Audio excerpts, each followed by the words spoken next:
The girl who married a peacock, the last light in Shiraz. No one knows exactly where that village is. It has no name, no location on any map, existing only in the hushed recollections of elders who once stumbled upon it and managed to return, their eyes never quite clear again. The village is veiled in a heavy mist, not of weather, but of the mind. A fog woven from dark customs and superstitions, soaked into every blade of grass and cobblestone. In that place, faith is not found in sacred chants or divine light, but in the haunting cries of girls forced to marry animals. The villagers believe, if a young, unmarried girl is made to wed a beast, especially a wild bird, dog, sheep, or pig, for a single night, then when she marries a real man, she will bear sons, ward off evil spirits, and bring prosperity to her family. No one dares to rebel. Anyone who resists faces land confiscation, banishment. Fathers stay silent. Mothers weep in secret. And the girls, they wait for their 20th birthday like waiting for a sentence to be carried out. On a morning absent of birdsong, under a sky so heavy it felt like it might fall, an old man appeared at the village gate. He wore a dirt-colored robe, leaned on a worn wooden staff, and beside him walked a peacock so magnificent it seemed unreal. It wasn't the kind seen in royal gardens or zoos, but a creature straight from legend, a tail like a waterfall cascading under sunlight, eyes that shimmered not with animal instinct but with sorrow. The old man said nothing as wary villagers stared. They sneered, whispered. Children threw clumps of earth. Yet he walked on lightly, as though accustomed to being rejected by the world. He stopped at a small house to ask for water for the bird. The door creaked open. And standing there, was her. The girl had deep brown eyes like ancient wells, and a gaunt face that hadn't known real affection in a long time. She said nothing, just looked at the peacock, not with fear like the others, but with an expression that had no name. Without a word, she closed the door. The peacock blinked. So did the old man. But neither blamed her. For in her eyes, he had seen what he later called, the silent moment of compassion suffocated by fear. Night fell. The wind picked up. With no one offering shelter, the old man and the peacock sat beneath an ancient tree outside the village. They had nothing to eat. No one left them even a crust of bread. Yet instead of complaining, the old man laid a frayed cloth beneath the tree and bowed in prayer. The peacock sat quietly beside him. And in a strange, sacred moment it too bowed its head, eyes closed, as if praying. The old man whispered, "Dear Divine, if I have come here for the reason you've willed, then grant strength to the voiceless, to this bird, so it may lead a soul trapped in darkness back to the light." At dawn, the village stirred in frenzy. Drums pounded. Fresh flowers hung along the roads. A wedding was about to take place. But this was no ordinary wedding. It was the fateful night when a 20-year-old girl would be blindfolded, led past dozens of animals, and forced to place her hand on her husband. No one asked for her consent. No one cared about her dreams. As long as she didn't scream or run, the ritual would proceed. Then she would be locked inside a room with the chosen animal for one night. The old man heard the drums but stayed beneath the tree. Only the peacock moved, its quiet eyes fixed on the girl's small home. It was her destined night. And for the first time, destiny was about to be challenged by a peacock. That morning, red silk ribbons were tied to bamboo poles in the village square. A ceremonial horn blared. Inside her room, the girl sat alone, gently fingering the black cloth meant to blindfold her. She had dreamed of this day for 3 years, ever since her cousin had been forced to marry an ill-tempered goat and was found the next morning in a corner, eyes wide open, shoulders slashed with claw marks. People called it fate. She knew it was cruelty. But in this village, no one dared speak against what the rich called tradition. There was a knock at the door. Not a human knock. The soft tap of small claws on wood. She tiptoed to open it. And there stood the old man's peacock. Alone this time. No chains. No handler. It just stood there, tilting its head slightly as if to ask, "Do you remember me?" She laughed the first laugh in days, as if it had fallen out of a fairy tale. "You escaped again, huh? Does your old man know?" she joked, though knowing it wouldn't answer. But in its eyes, she saw a tenderness no man in that village had ever shown her. She went to the kitchen, poured cool water into a clay bowl, and found some leftover rice. Placing it before the peacock, she sat beside it, not too close, not too far. The peacock didn't eat right away. It dipped its head slowly toward the water, as if in a ritual. She saw its eyes shiny and wet. Strange. She had seen many animals, pigs, goats, buffalo. But never eyes like that. They were human. She instinctively reached out, stroking its long tail feathers. The peacock didn't move. It stood still, like one who knew today might be their last.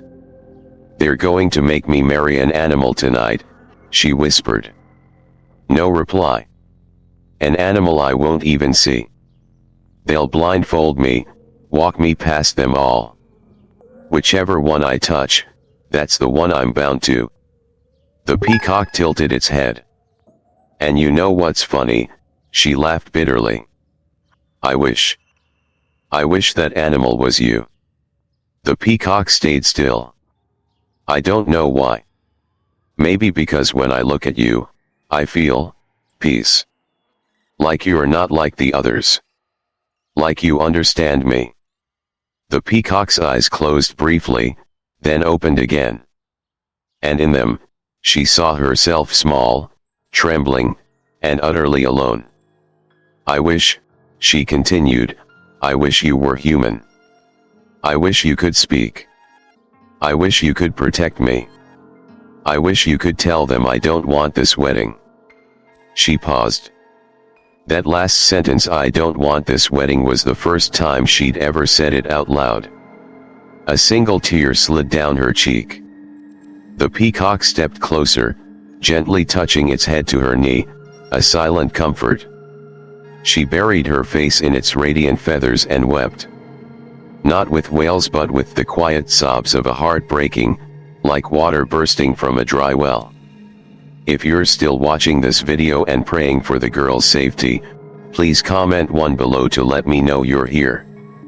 And if you haven't already, I encourage you to subscribe and turn on the bell so you won't miss the next story.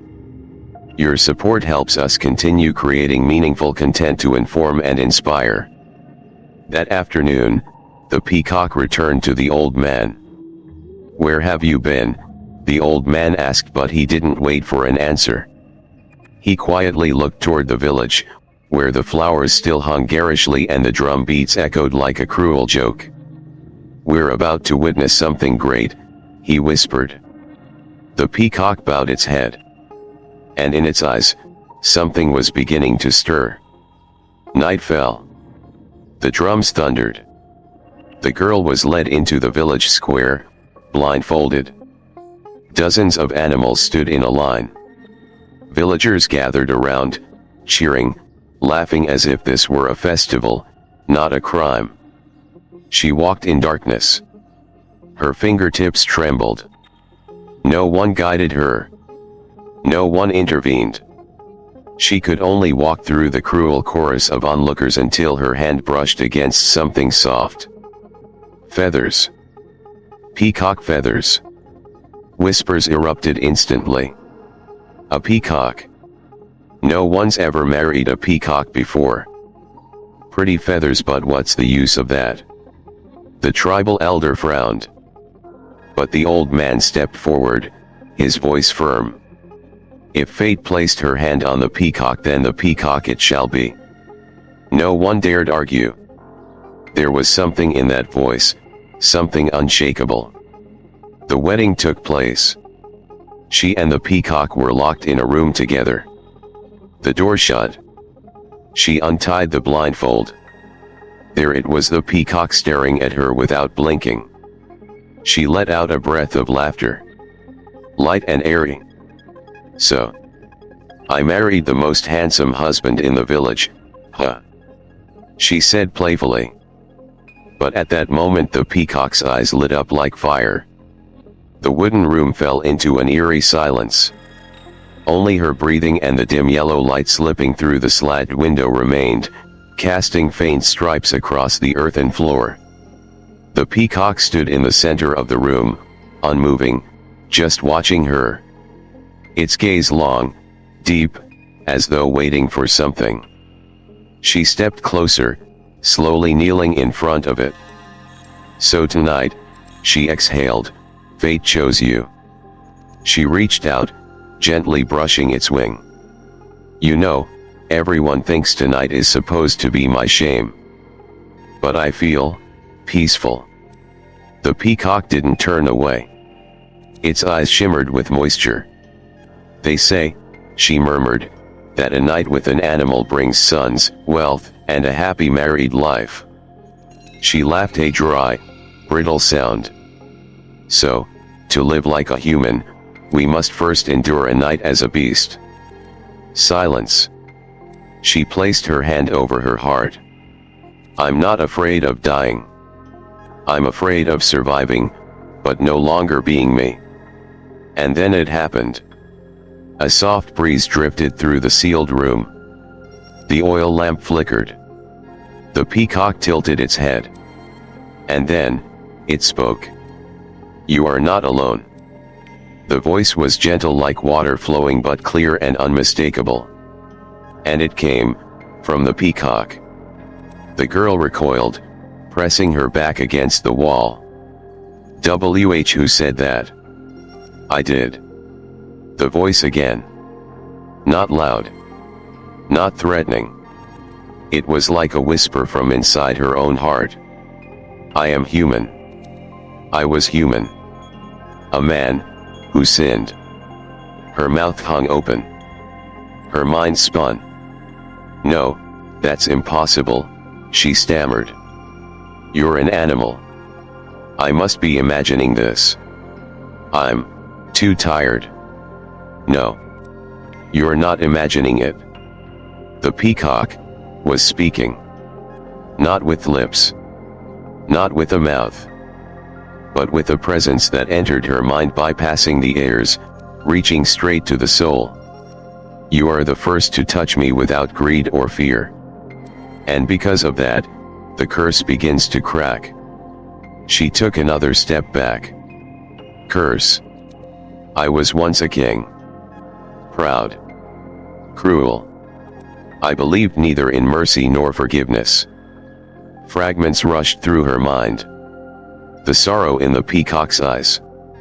The old man's patience. The villagers' fear, not of the old man, but of what followed him. A king, really, she whispered. I ruled with whips and iron laws. I banned compassion. I decreed, anyone caught giving alms would be punished. And then, a woman gave 2 pieces of bread to a beggar. I punished her. She had her hand cut off, the girl whispered, recalling an old tale her aunt once told about a woman cursed for her kindness. Yes. And her child nearly drowned in the river. The girl fell silent. Her throat tight. In her heart, a rising storm, part horror, part sorrow, and something awakening. I was cursed by 2 strangers. They weren't ordinary. They were trials sent by the divine. And I became this peacock. Until one day, a girl would agree to marry me, not for power, not for gold, but out of pure trust. She sat in stunned silence. And "I'm that girl?" she asked, voice breaking like rain on a torn roof. "Yes. You chose me, not knowing who I was. Not for reward. Only because I didn't make you afraid." A tear slid from her eye. "But I didn't do anything grand. I just fed you. And I wasn't afraid to look into your eyes." "Sometimes," the peacock said gently, "the smallest act is enough to save a soul." She stood slowly. "So, if I truly wish it, will you become human again?" The peacock said nothing. But its wings began to glow a soft light, like dawn breaking after a long storm. "If you truly wish it, speak it from the heart. Not from pity. Not from curiosity. But because you sincerely wish for me to be human again." She looked into his deep black eyes. And she said, "I want you to return to being a man. Not for me. But because you deserve a second chance if you truly regret your past." A beam of light swept across the room. She shielded her eyes, but felt no fear. She heard wind rising, then suddenly, silence. When she opened her eyes, the peacock was gone. In its place stood a young man, tall, striking, with a face carved like stone, and eyes that still carried the same old sorrow. He was kneeling, one hand placed over his heart. "Thank you for saving my soul. If you're still watching this video and now know that your prayer came true, please comment the number 88 below to let me know you're here. And if you haven't already, I encourage you to subscribe and turn on the bell so you won't miss any future stories. Your support helps us continue to create meaningful content that informs and inspires." The man stood there, bathed in the faint glow of the earthen room. His long hair fell loose around his shoulders. His eyes were deep like they had seen through centuries. He wore a white robe, or perhaps it was the light from his body making everything around him feel pure. She stepped back, not from fear, but from awe. She didn't know whether this was still reality or some lingering dream. Only moments ago, the being before her had been a talking peacock. Now, a real man, flesh and blood, stood before her with a humility that felt unreal. "I am Karim," he said, his voice low and gentle. "My full name is Sultan Karim al-Masood, former king of Shiraz." She opened her mouth, but no words came. Each word he spoke dropped like stones into the still lake of her soul, sending ripples of emotion through her. A cursed king. A bringer of pain. Now kneeling, asking for a second chance. "So," she finally whispered, voice cracking, "from now on, you're my husband." Karim bowed his head. "Only if you want me. None of this means anything unless your heart agrees." She smiled bittersweet. "So, someone finally asked me if I wanted to get married." It was the first time in her life that question had ever been spoken aloud. Outside, dawn had yet to break. But the first storm of chaos had already begun. A village woman bringing water had seen the light from the girl's room. In a place ruled by superstition, any light is a warning. And anything unexplained is quickly labeled as witchcraft. Just one scream. The peacock turned into a man. Was enough to wake the entire village. They swarmed to her house like hornets from a broken nest. Torches in hand, muttering spells, eyes blazing with fury or fear. Witchcraft. Sorcery. The Muslims have come to seduce our daughters. He's a demon in disguise. The pounding at the door felt like it would shatter the wood. The girl looked at Karim, panic rising. "They'll kill you." Karim didn't flinch. "I lived 100 years in silence inside the body of a bird. If I die today for the truth, I welcome it as grace. The door burst open. Familiar faces now twisted by fanaticism. Old men. Young boys. Even the children who once played with her in the cornfields now clutched stones in their tiny fists. But before a single stone could fly, a voice rang out, steady and bold, like a temple bell cutting through a storm. Stop. The old man appeared. He slammed his wooden staff into the earth. No one moved. You wish to kill a man just freed from a curse because he used to be a bird. Yes, someone shouted. This is black magic. He seduced our daughters. No, the old man said calmly. You are the ones bewitched. He turned to face the crowd, eyes blazing with a light that scorched every soul it touched. You forced your own daughters to marry beasts. You turned life into a blood-soaked ritual. And now when one soul is saved, you call that sorcery. I ask you, how many girls came out of that room the next morning with a smile on their face? How many came out with tears, with blood, or worse, never spoke again? Silence. So tell me, who's the real monster? The crowd murmured. Some stepped back.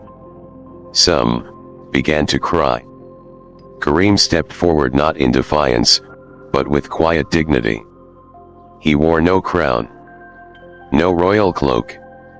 Just a man with sorrow in his eyes. I was worse than anyone here, he said. And for that, I was cursed to live 100 years in silence, in the body of a bird. But she, the one you called crazy or shameless, saved me. With compassion. With the courage to listen. Something no one else in this village had the heart to do. She took his hand. And for the first time she wasn't afraid. I don't know what tomorrow holds, she said aloud. But today I am not ashamed of the man I've chosen. She turned to the villagers. I'm ready to die for this. But at least I will die with my own heart intact. No one spoke. Among the crowd, a young girl wept. A mother pulled her daughter close. A father let his staff fall to the ground. Silence fell. Heavy as stone. But it was a silence. Beginning to crack.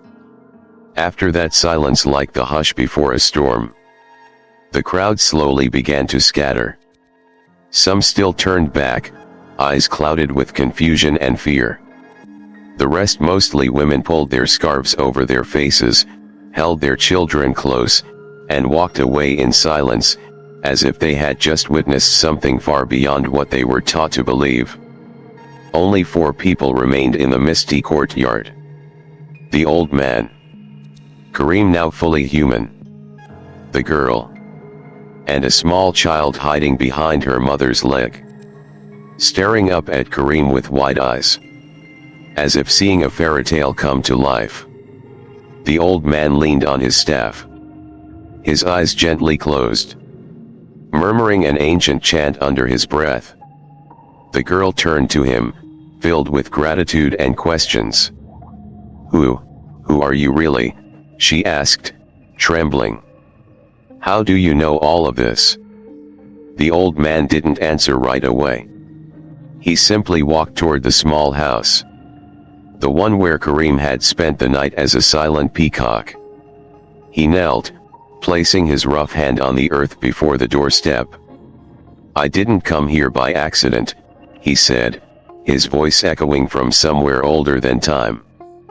I've been waiting for this day, for a very long time. Not just to lift Kareem's curse, but to rescue the souls trapped in a maze built by human cruelty. The girl and Kareem stood still, listening to the wind stir through dry leaves. It sounded like the sighs of generations of women, buried not in the earth, but in silence. I was once a child born in a village just like this, the old man continued, his eyes lost in memory. My mother too was forced to marry a mad buffalo in a blind ritual. She survived, but she never smiled again. I watched my sisters dragged across the village square blindfolded, shoved toward beasts like broken toys thrown into the hands of fate. When I grew up, I left. I wandered across lands, studied everything I could, letters, medicine, scriptures, the soul, and in the end, I found awakening. Kareem lowered his head.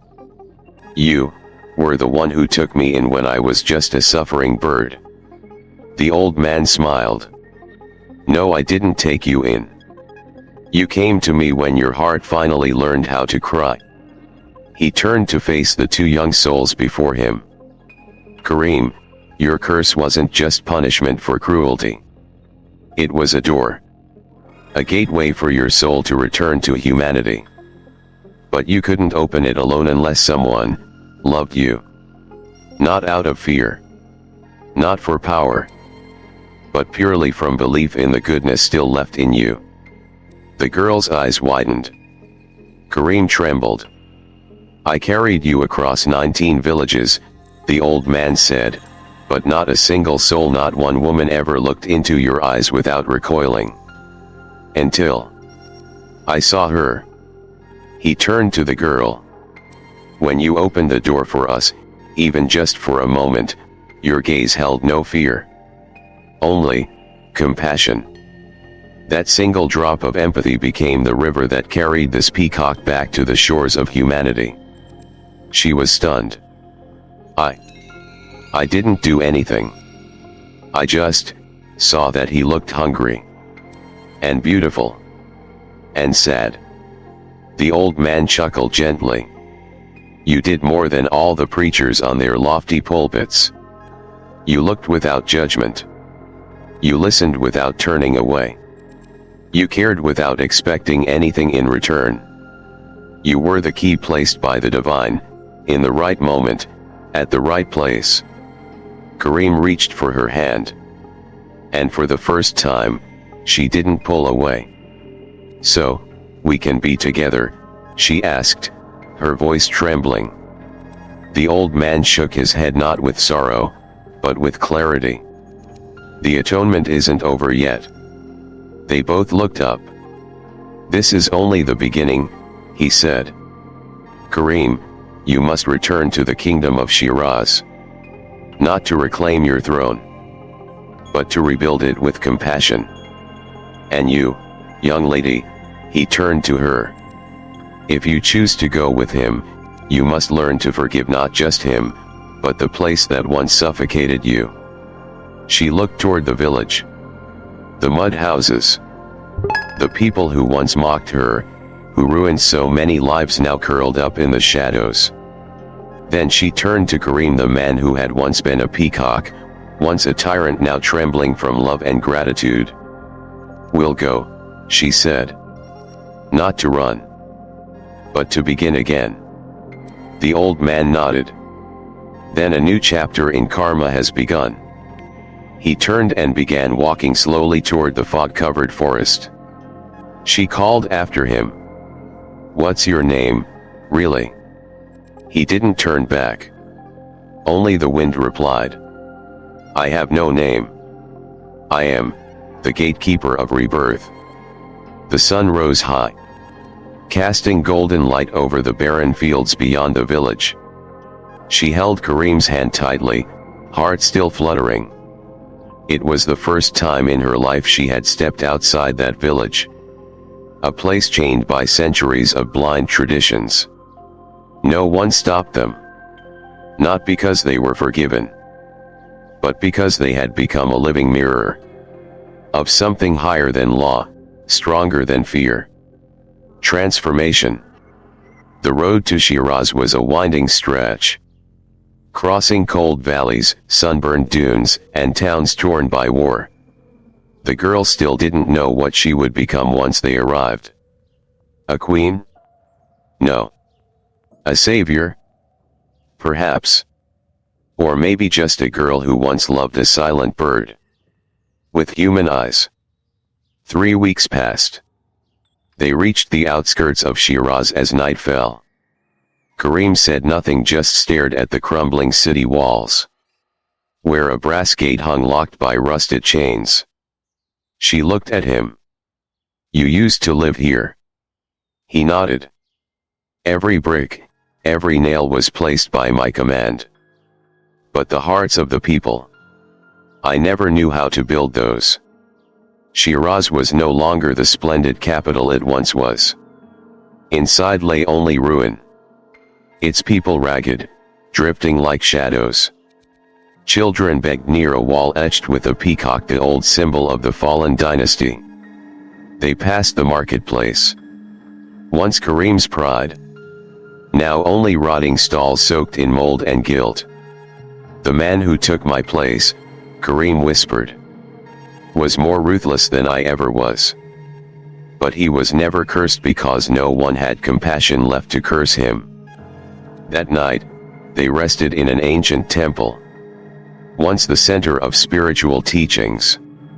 She laid out a cloth on the cold stone floor, curled up in Karim's arms.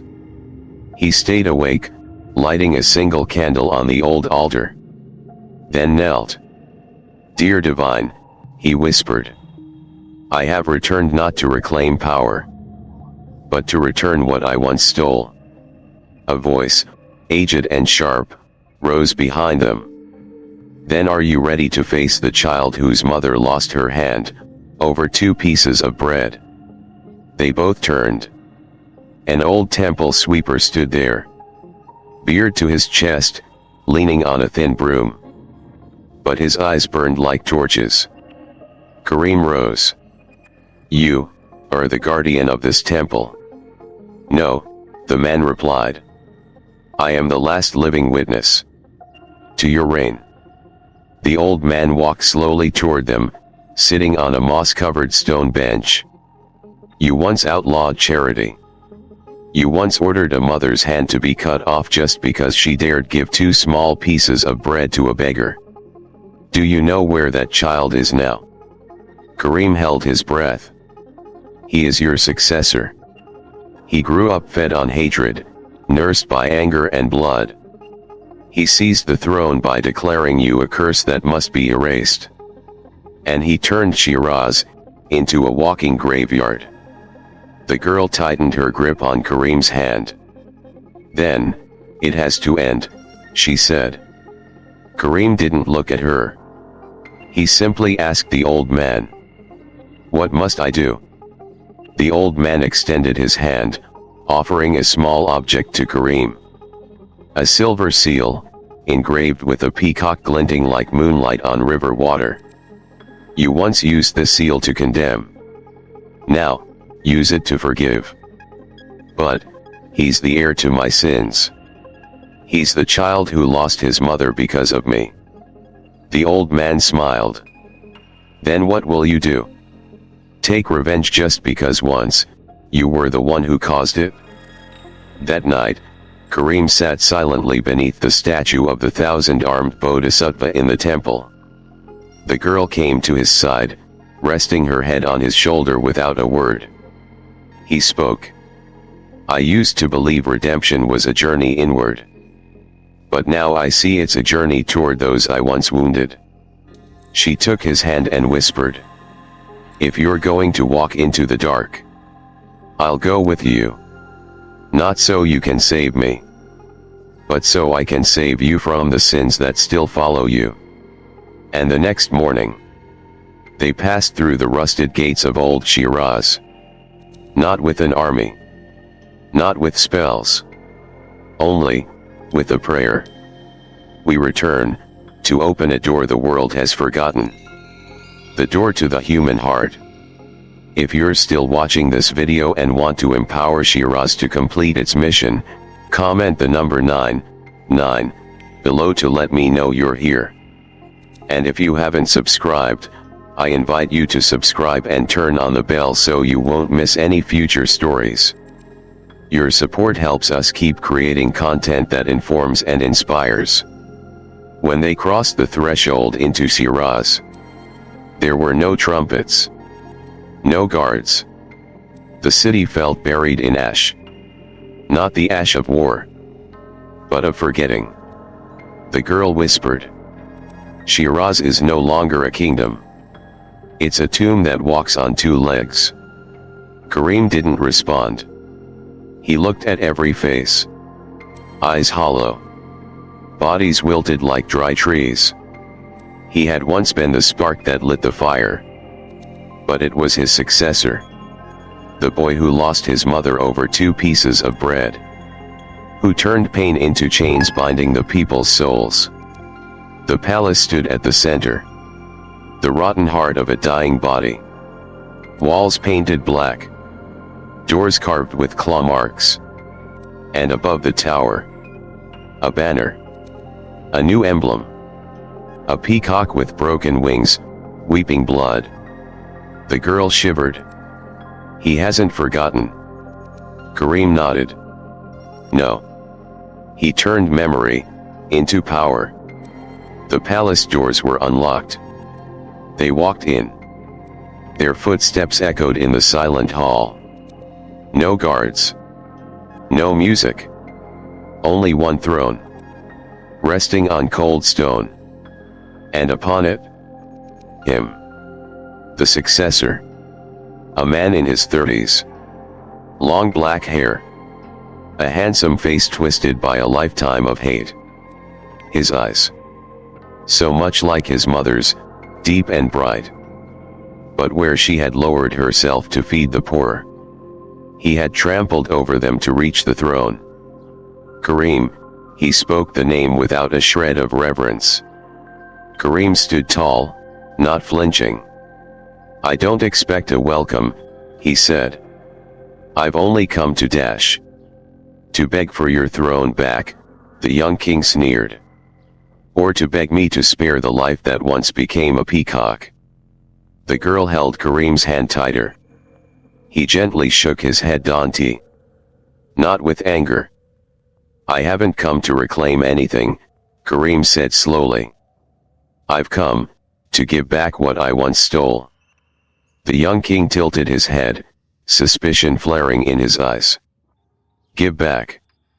Karim reached into his cloak and pulled out the silver peacock seal.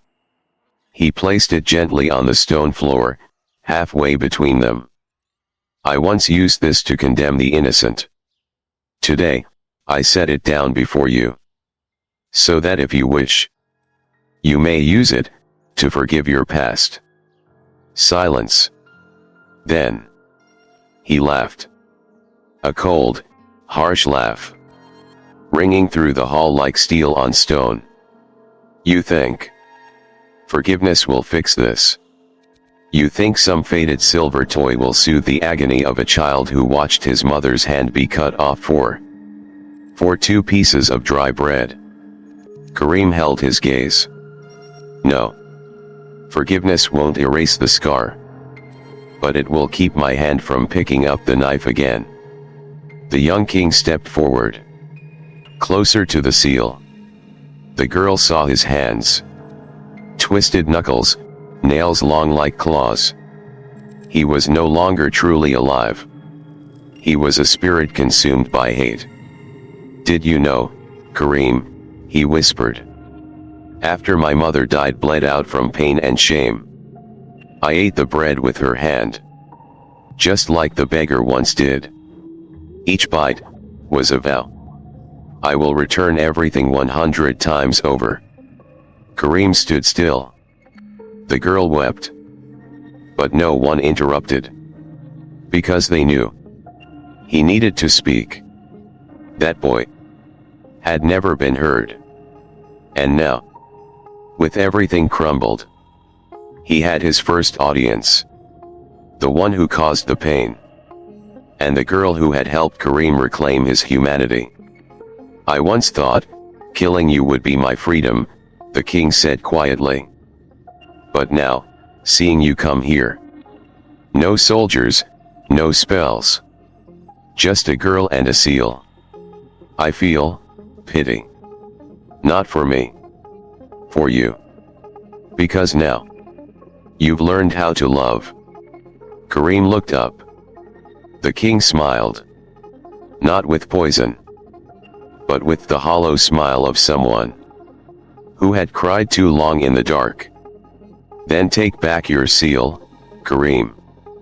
Not because I forgive you, but because I'm tired. Every night, I hear my mother's cries from the top of the tower. Maybe she doesn't want revenge. Maybe she just wants me to rest.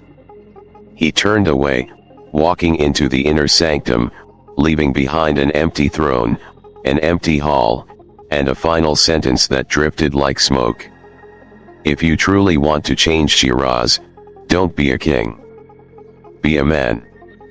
Kareem knelt, picking up the seal. But he didn't keep it. He took the girl's hand, gently placing the silver object in her palm. Keep it, he said softly. Because I am not worthy.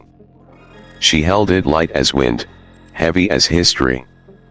And they turned away, leaving the palace. Not as victors, but as survivors of a karmic lifetime. After facing the successor, Kareem and the girl left the royal palace just as the sun reached the broken flagpole's tip. There was no farewell procession, no applause, no triumphant music.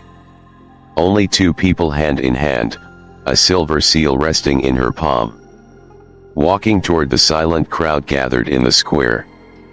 The girl glanced back at the citadel, once a symbol of power, now echoing like a funeral hymn.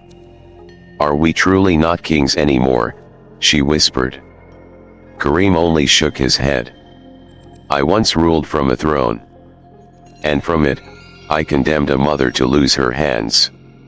Now, I will rebuild with empty hands. On their first day, they set up a soup tent outside the old temple. They served porridge to the hungry. People laughed. On the third day, a few came just to see if the Peacock King would poison himself. On the fifth day, a long line had formed. Not just for food, but for something more. The hope that maybe, just maybe, they could trust again.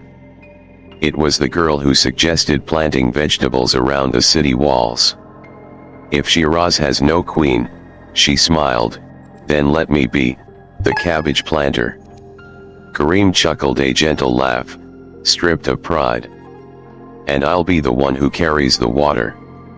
1 month later, rooftops began to be thatched again with bamboo and straw. 2 months in, children learned to read the word compassion on the old temple walls. By the 3rd month, mothers who were once forbidden to give alms now stood at stoves each morning, cooking for nameless children. Shiraz was no longer a kingdom. It was a community learning to love again from the ground up. One day, while Kareem was patching the soup tent roof, a young woman appeared at the well, her head wrapped in a deep red scarf.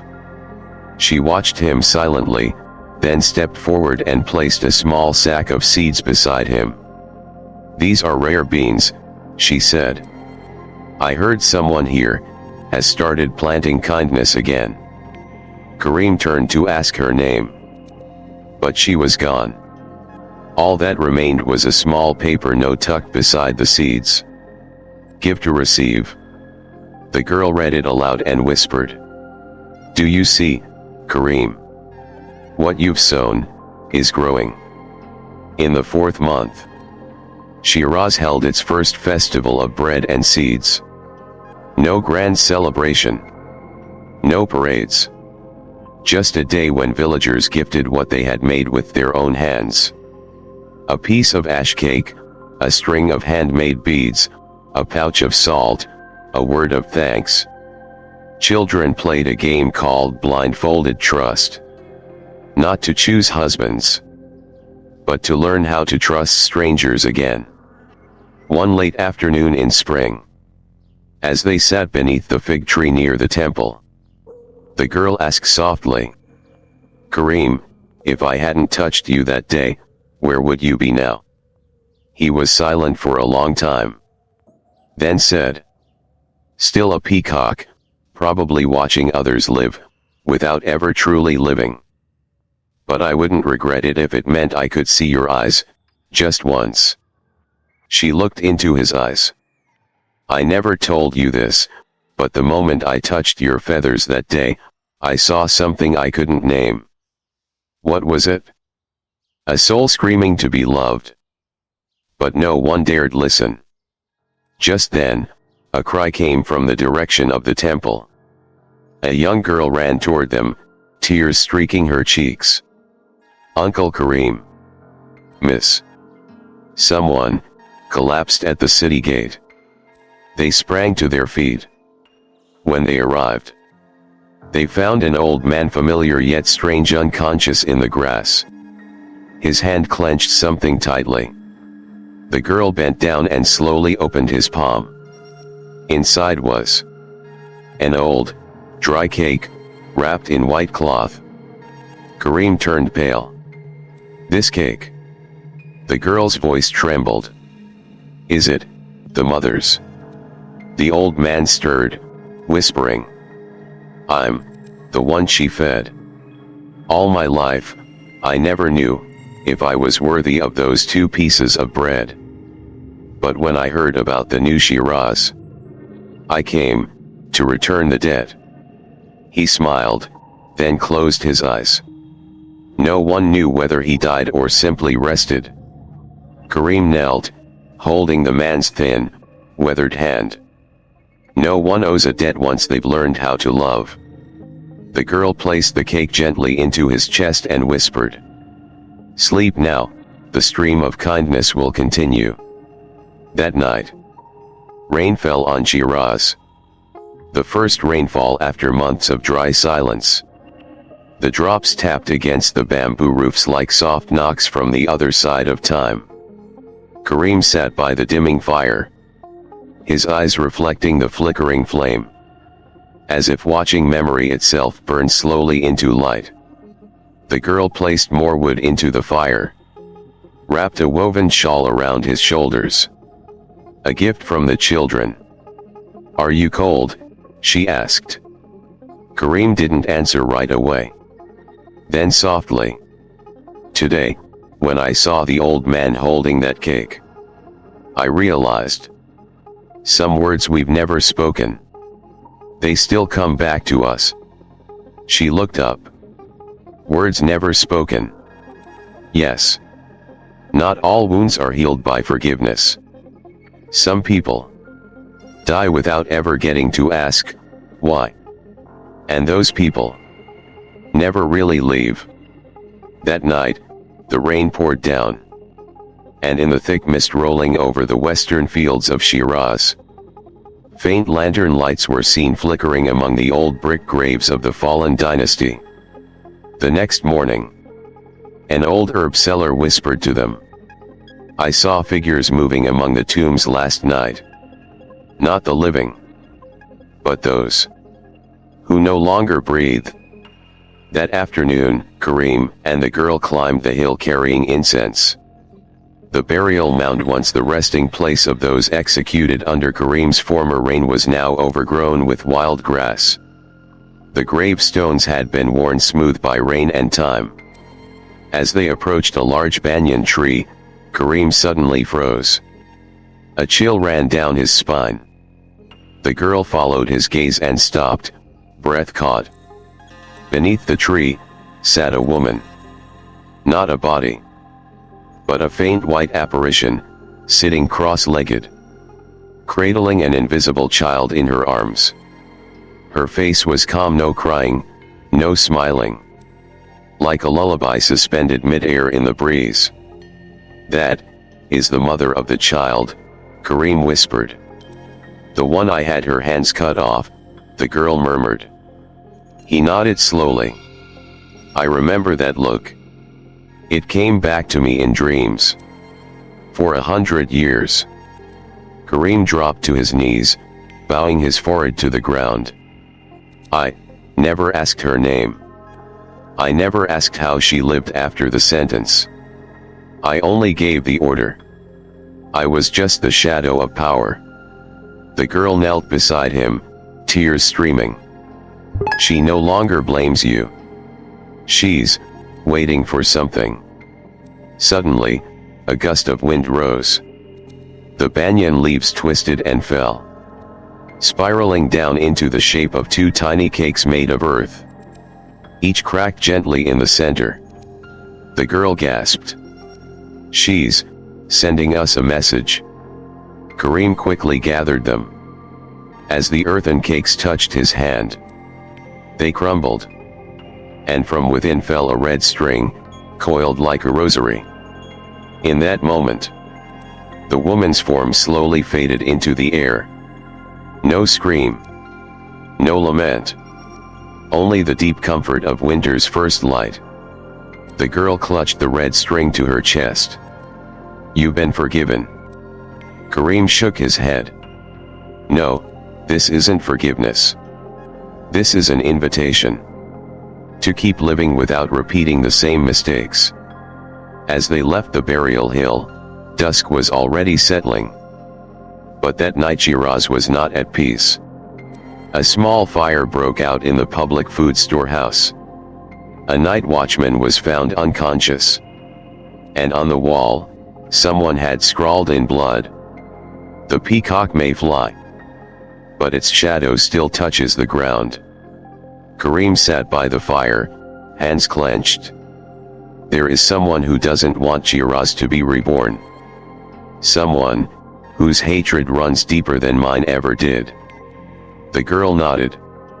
And they won't speak. They'll strike with fear. What should we do? She asked. Kareem stared into the flames. I am no longer a king. I have no army.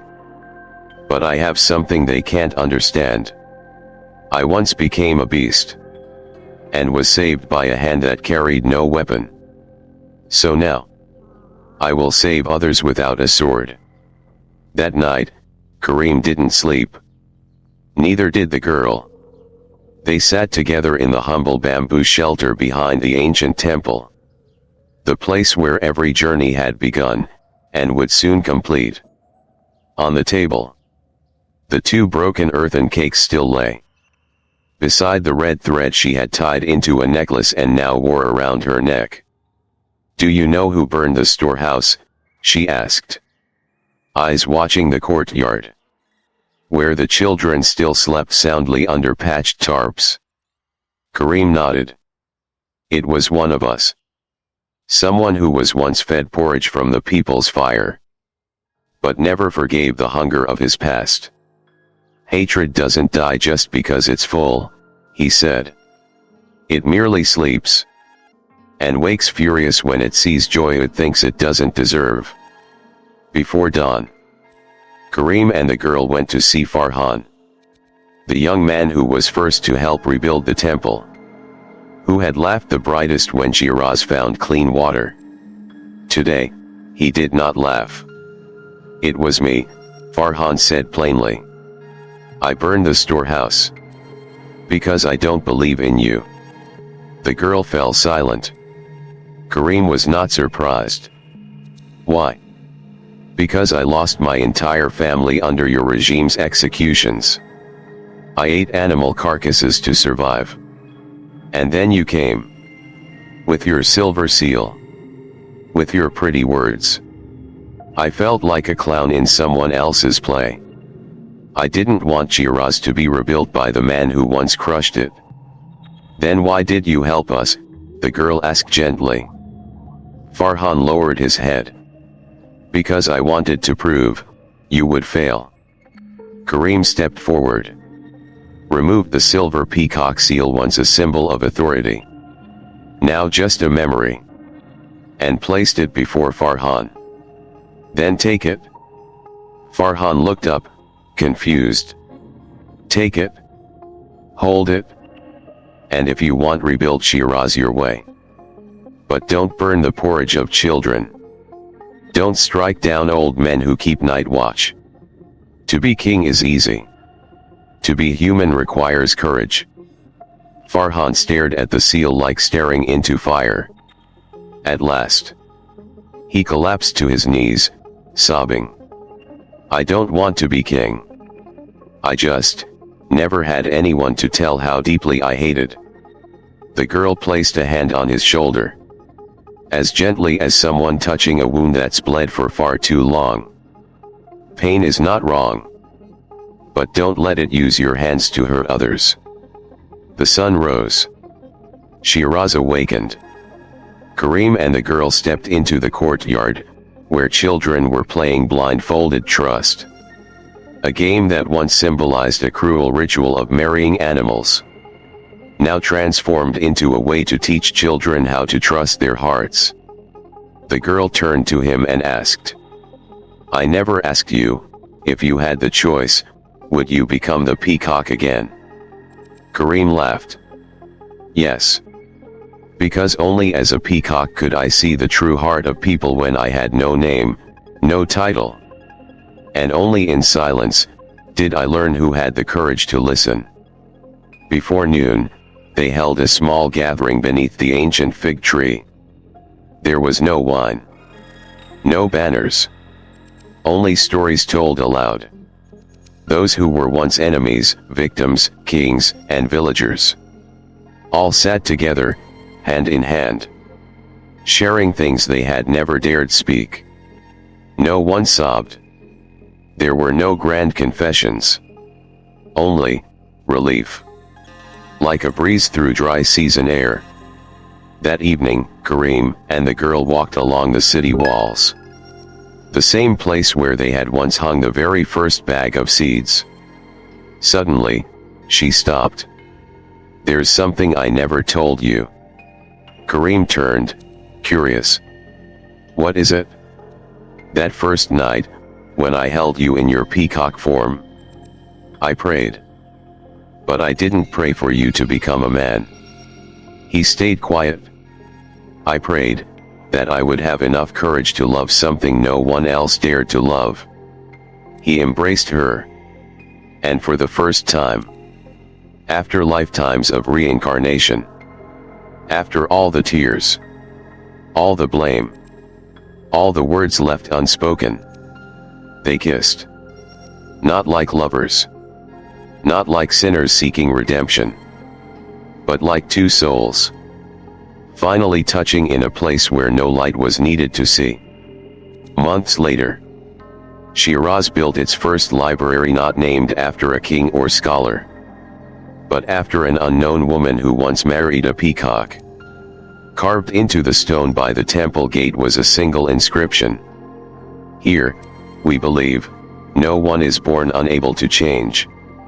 Thank you for joining us today. We'd love to hear your thoughts. Drop a comment below and share one thing this story taught you, and how you'll carry that into your life. Your words matter. Reading your reflections brings us strength and inspiration. If this story touched your heart, please like, subscribe, and share. Your support helps us continue crafting stories that uplift, inspire, and heal. Thank you for watching, and we'll see you in the next video.